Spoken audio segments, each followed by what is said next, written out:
Hey, welcome to today's episode, and I'm your host, Sean Provenche.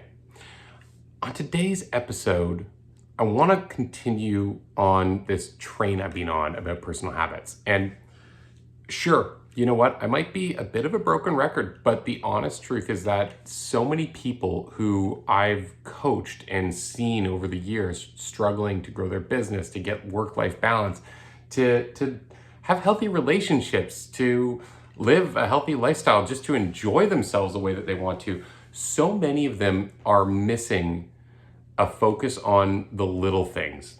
And your daily habits, the things that you do every single day, every single week, those little choices that you make, the way that you live your life, we underestimate this because in the moment it seems really inconsequential. You know, the decision to take an extra 15 or 20 minutes before you leave the house in the morning, the decision to take one night off or to stay out an hour later, these little things don't seem significant in a moment. But over time, what happens is they compound. So you every single day have hundreds, probably thousands of choices that you make, whether you think about it or you just kind of allow them to be made for you. But the thing is that these little choices over time are what shape your life. It's not your plans or your goals that change what happens in your life. It's the little things that you actually do to continue moving towards what you want for yourself. And so I go on this with my coaching clients and with my personal choices in my life and the way that I lead my organization and my family. And I do this because what I've discovered and found is that if you focus on this and you make this a constant priority, there's nothing else that'll change you as a person as much as your habits. I like to say that your habits are what make you who you are. And all that we really get to do is make choices about what habits we have in our life. So, on the topic of habits, one of the most well-recognized authorities on the subject is James Clear, author of this book, Atomic Habits. And this book is so damn good. The guy has a really neat story. He spent a significant portion of his life studying his personal habits, and he wrote a blog about it, and it gained an immense amount of popularity because what he would do is he'd experiment. He'd say, okay, well, I'm struggling with blank, or I want to change blank, and he'd try something. And he approached it from a perspective of not like just brutality with himself, saying like, whether I like it or not, I'm going to do the challenge, or I'm going to live this way for a year or whatever. He approached it from the viewpoint of how can I manipulate myself to make it so that I can change my habits more easily. And I love the book, first off, just because it's an amazing book. It's well-researched, it's extremely well put together, and it's engaging to read. But I like it just foundationally from the title as well, because if you think about the title, Atomic Habits, really it plays to the fact that, when we think of the word atomic, most of us think about the atomic bomb, a huge explosion, and this immense release of energy. But atomic actually refers to some of the smallest things we as humans have been able to really record and discover. It's like one of the smallest building blocks of existence. So the concept of atomic habits is that you can create immense energy and huge positive change or negative change actually by focusing first on the smallest little building blocks. And those are what your habits are, okay? So if we know that we have habits, every one of us do, whether we admit it or not, all of us have habits, they're either positive or negative or maybe neutral. All of us have some habitual nature in our lives, and we have things that we do just naturally. But if we know that the habits that we have are going to shape who we are, they're going to shape our lives, then a natural question becomes, how do we change our habits? What are some of the steps? And in the book, he breaks it down into a number of really simple concepts, but I want to go through four of them. There's four main rules that he talks about on changing your habits. And I thought would be really fun is to do a bit of a deep dive on these, have a bit of a conversation surrounding them, but then also talk a little bit about how they relate to building a career in real estate, how they would relate to you maybe growing your business, building your team. So what I want to do is I just want to walk through these. Okay, so the first rule number one, is to make it obvious. The idea being that if you have to search for your habit in your day-to-day life, if it's not something that's right in front of you, it's going to be really easy to forget. Okay, so the first step and the first example he gives of this is raising your awareness, just being aware of what your habits currently are. And I think a lot of us don't know because they're just habits, right? Do you pick your nose while you're driving? Do you brush your teeth a certain way every day? There's little things that people do without thinking that frankly might not be the best, but they might be something that you picked up as a kid and you're still doing it and you're just not aware of it. So the first step is just being aware of what your habits actually are. I like to look at this like the new agent, or let's take an experienced agent, and you have someone who has been in the business for 15, 20 years, and they're like, I don't like scripts. I don't use scripts. I'm like, okay, well, explain this to me. When you go and meet with someone to list their house, do you say random words every single time? Or do you have a bit of a structure to how you conduct the meeting? Do you, first sit, or do you first tour the home? What kind of questions do you typically ask them? How do you determine their level of motivation? How do you go through that process to get familiar with what they need so that you can actually serve them? How do you describe your services? Well, you've got a habit built around it. On a granular level, this is something that you could look at the way that you live through a typical day. How early do you get up? What's the first thing you do? What's the second thing that you do? Do you, how much water do you drink? It's breaking down everything into just an understanding. One of the things that I have a lot of my coaching clients do, and it usually brings some pretty interesting awareness on their part to what they need to change. I call it the time bandit, and it's really simple. It's an exercise where for a period of, I like 2 weeks at least, you track everything that you did throughout the day in 15-minute intervals. And the reason we do this for a couple weeks is because if you just do it for a week, there might be something that week that you were taking care of that would change your typical schedule. But if you do it for 2, ideally maybe even 3 weeks, what'll happen is you'll get a nice average of what you do, right? Like my wife is traveling to go on a trip to attend a friend's wedding this weekend. Well, she's gone from Thursday till Tuesday. This is not my average week, right? I've got my kids. It's gonna disrupt my typical work schedule. So there's gonna be things like that. But what happens is you start to notice stuff. You've got for the real estate agent, you've got your lead generation block where you'd normally be sitting down and making calls. But were you actually making calls the whole time? Or did you sit down and get lost in your email for 15, 20 minutes and then kind of wake up and realize like, holy crap, time to get back into it? Well, if you weren't just doing lead generation, then you got to put email or whatever the lowest common denominator was on those tasks that you were supposed to be doing. So it kind of really helps people to realize that a lot of the time what we think we're actually spending our day doing is in reality totally disconnected from what we actually did. It's kind of alarming. Okay, the second thing that you want to do when you're looking at rule 1, making it obvious, is you want to habit stack. Okay, so habit stacking is the idea that usually our habits they're predicated by something. So when I get home from work, I like to eat, but what I have that's convenient to eat might not be healthy. So you look at the habit that someone might have is they might get home from work and they might grab some popcorn or some chips and sit on the couch and watch TV. Well, that's not a great habit, right? I'm sure there's something better you could do with your time. There's something better you could put inside your body. So the person getting home from work maybe says, you know what? When I get home from work, the first thing that I do is I put my running shoes on and I get out the door and I close the door behind me. From there, I do whatever I want. But I know that when I first get home from work, that's the first thing that I do. For the realtor, it might just be that you don't look at your email when you first get to your desk. In fact, I'll give you an example. Is I actually took my email bookmark off my browser. I have to type my email, I have to type Gmail into the thing to get to my email, because I know that if I open my browser to go and do something productive, right? Like go and work on a project.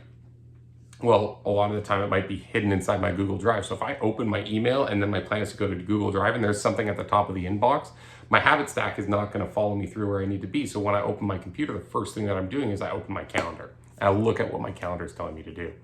Little things like this help you avoid triggers, okay?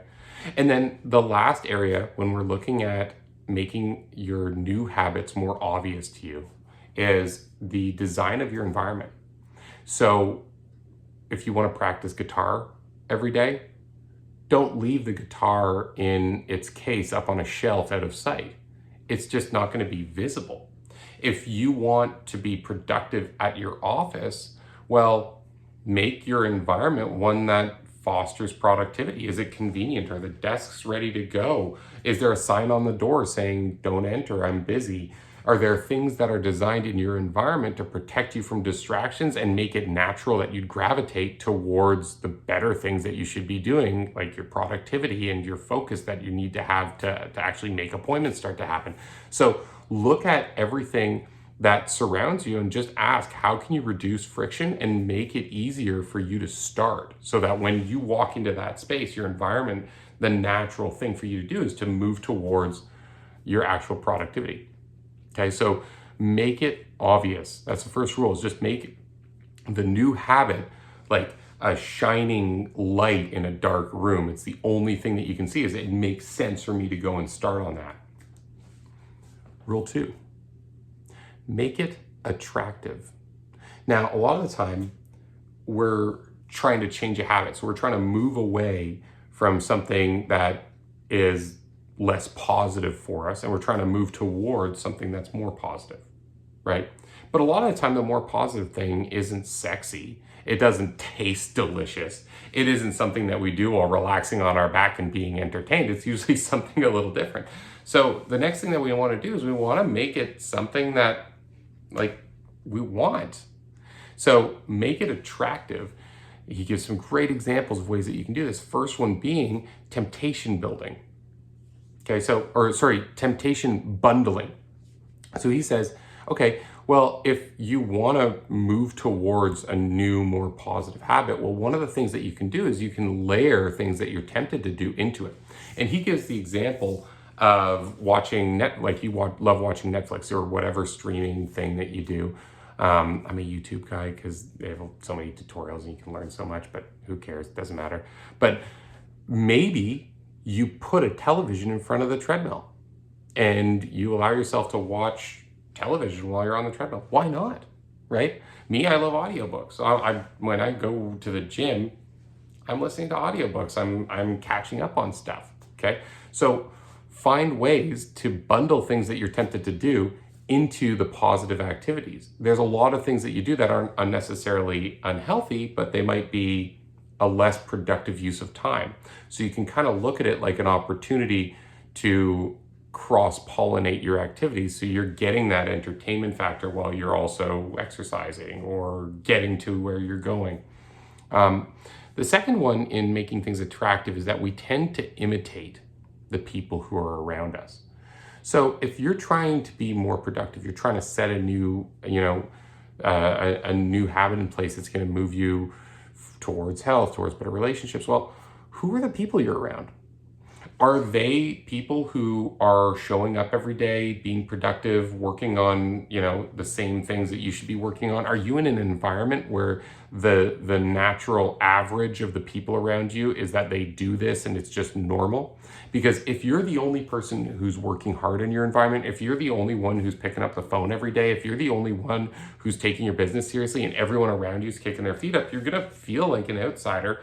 And it's not going to be natural for you to want to do these things, because you're going to want to naturally kind of gravitate to the mean of your environment. So look for ways to put yourself in an environment where, at least you're surrounded by people who are doing what you should be doing. Maybe at best, you're surrounded by people who are a few steps ahead of you. I don't want to be the smartest person in the room. I want to be the dumbest person in the room. right? Like put me in a room around people who are 10 steps ahead of me. That's where I want to be. I like the discomfort because it makes me feel like I should be doing more. And then make it attractive by building yourself a motivation ritual. So if you want to put a new habit in place, well, if it's something uncomfortable or something that you might not love, then who says that you can't have a ritual that's really pleasurable surrounding it? So maybe you could build some time into your schedule surrounding your lead generation block, for example, where every day before you start, you make yourself a really nice cup of coffee. You take a few moments to just be present and let the worries of the day, like a meditation or something, to get started. Maybe it's something that you find a way to take little breaks and gaps. And I've coached some people through this where they were really struggling to do their lead generation every day, but they were trying to do a 3-hour block without any breaks. I said, well, that sounds unpleasant. Like, what if you made it pleasant? What if you made the nice drink and got all set up and you were happy and comfortable before you started? What if you knew that at the turn of every hour you took 10 minutes to just shake it out, go for a walk, refresh yourself, whatever it is that you need to do just to feel good? Why not make yourself feel good?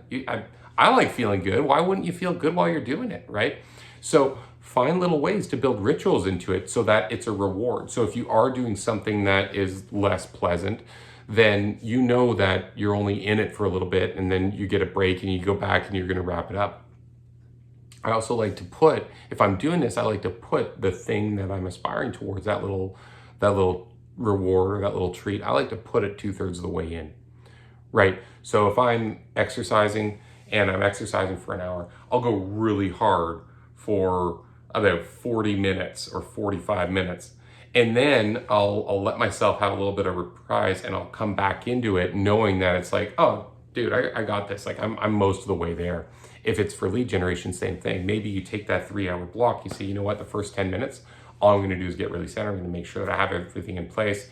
I'm gonna close everything out. I'm gonna remove all distractions. I'm gonna get comfortable. I'm gonna get my drink. I'm gonna get my snacks. I'm gonna get whatever I need. I'm gonna have everything ready. And then from 10 minutes in till the 2-hour mark, I've got my head down and I just know that I'm happy, I'm moving forward, I'm comfortable, I'm all set up. I don't need to think about anything. I'm just in it. 2 hours in, the buzzer goes off. I know that I now have a 10-minute or 12-minute break. I'm gonna go and refresh, relieve, shake it out, go for a walk, high five someone, celebrate. And when I come back, I got 45 minutes. It's clean up, it's follow up. I'm just managing whatever I need to make sure that I walk away from this feeling like I closed it out and everything was cared for at the highest level. Well, that sounds a lot more pleasant than putting your head against a wall and banging it for 3 hours without a break. Give yourself make it fun, right? Rule number 3 is to make it easy. Make it easy. Okay, so what does this look like? Well, first of all, the first rule is repetition, okay? What we want is repetition, not perfection, okay? So if you're trying to do something that's new, it's gonna be a little uncomfortable. So you're gonna be figuring it out, right? Like if you're learning a new system, you're learning a new rhythm, you're learning a new exercise, you're learning something that's outside of what your normal parameters are, it's gonna be something that's not comfortable. You haven't established it yet. So if you're just getting started, don't focus on perfection. Just focus on doing it. What you'll find is that perfection will come, okay? Time on task over time is gonna build the muscle for you. And you're gonna figure out over time how to get good at it because it's just natural. So don't worry about perfection. We see this all the time with newer agents who feel like they have to memorize their script to perfection before they can knock on a door. They're actually scared to get an opportunity, like an appointment or something, because in their head, they're saying, the hell am I gonna do? Like if this person says yes, what the hell am I gonna tell them? What am I gonna, why would they hire me? Why would they wanna sit down with me? Like, so they mentally are avoiding the thing that they're very much trying to get because they actually feel like when they get it, they're not gonna know what to do with it. Okay, let's just focus on repeating the task. Ask and you'll figure it out when you get there. The next one is to reduce friction. So when you're looking at making it easy for yourself, well, what are some of the things that make it difficult? A classic example is someone who wants to make their calls, but the way that they've organized themselves, or lack thereof, like they haven't actually organized themselves, makes it such that they need to do all kinds of crap to get started. So it's really challenging for them to feel successful in it because it's a struggle. Classic example is putting together your call list, right? Like say you say, I want to call the people on this street, but it takes a little bit of research. So what you do is you sit down, you're like, okay, well, I'm going to make my calls. And first you do a little bit of research, and then you make a call. And then you make a little bit of research, and you make a call. And you make a little bit of research, and you make a call. Well, every time you're doing that research, you have to stop your calls. Every time you make your calls, you have to stop your research. So you're never really in flow with anything. You're not in a call flow for sure, because every 2 minutes, you're doing 5 minutes of research. So you're not in it. You didn't just say it. It's your mind was over here, and now you're trying to bring it back over here. It's uncomfortable, and it's definitely not easy, and you're not going to be performing well. You're not going to feel like it's something that's easy. So every time it's just going to feel like a struggle. Well, everything about that sucks. So why not take 10 minutes, do all your research, and then sit down for an hour and a half and do all your calls, right? So reduce the friction. And then in terms of making it easy, the other thing that people do is they tend to build this mountain in front of themselves. So they'll say, I've never run before. So I know that I want to get into exercise. I'm going to start running. It seems like it's nice. It's beautiful weather out. I'm going to go do my thing, right? So they've never done it before. And they say, I'm going to start running 10 kilometers 3 times a week. Well, that's stupid. You're going to hurt yourself. Something's going to break. Why not just start small? Right? So the book talks about this example. They call it the 2-minute rule. They had this guy that he was helping who was overweight, and he knew he wanted to go to the gym and get into good shape. So he'd make this whole plan. He'd be like, oh, I'm going to change my diet. I'm going to do this. I'm going to do that. And then I'm going to go to the gym 2 hours a day. You know what a mountain it is to think about going to the gym for 2 hours a day when you haven't exercised in years? It's completely overwhelming. So what he did instead is he said, okay, here's the deal. You are going to go to the gym every day. However, you have to leave after 5 minutes. Every single day you have to get to the gym. You have to be wearing your sneakers. You have to be wearing gym clothing. You do whatever you want for 5 minutes. Then you have to leave.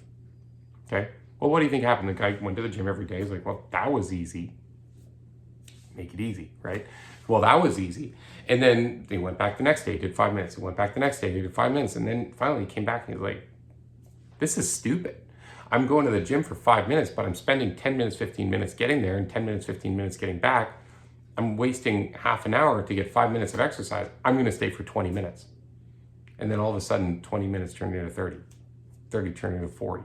All of a sudden, he's spending an hour every day at the gym, 2 hours every day at the gym, and he's loving it because he wanted it. It came from within. The other example in the book is this guy wanted to start running, and he didn't start with a 10K 3 times a week. He started just by saying, when I get home, and this is a habit stack, by the way, when I get home, the first thing I do is I put my shoes on, I lace them up, and I get out the door. And then from there, he might decide he just wants to walk around the block. No problem. He might decide that he wants to go for a 30-minute run. He might run a block and walk for 3 minutes. It doesn't matter. The point is that instead of going to the couch, sitting down and getting the junk food, first thing he's going to do, he's going to walk in his house, he's going to put on his runners, anything else he needs, he's going to grab his headphones and walk out the door, close the door behind him. From there, dealer's choice, right? Real estate, it could be the same thing. Why do you think I took my email off of my browser window? It's because I know that when I sit down to work, I need to look at my calendar because I put my productivity blocks in my calendar. If I'm supposed to be generating leads and attending appointments, that's in my calendar. If I'm supposed to be working on a project, that's in my calendar. If I have to work on a proposal to send off, that's in my calendar. If I'm shooting this video, it's in my calendar. So I don't want to see my email. My habit stack is I sit down, I look at my calendar tells me what to execute on.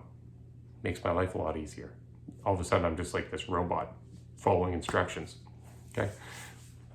Rule 4, the last rule is to make it satisfying, right?